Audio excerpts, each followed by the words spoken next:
السلام عليكم متابعيني. اليوم حسوي وياكم الكبة السليق الجريش.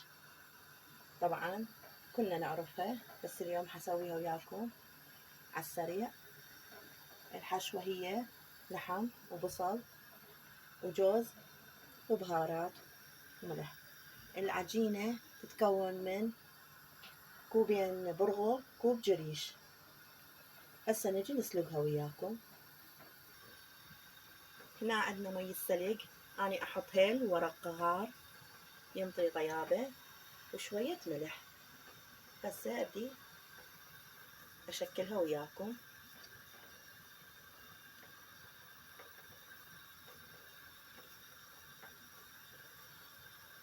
بهالطريقة ننزلها.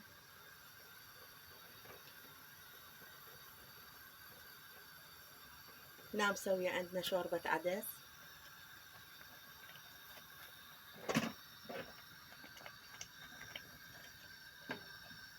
وياها.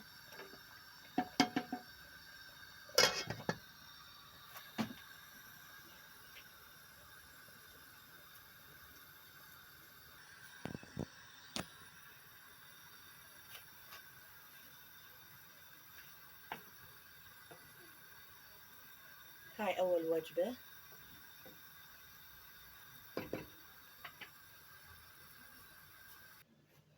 هاي عندنا صارت جاهزة بعد السلق، ونقدمها بهالشكل. أتمنى تعجبكم،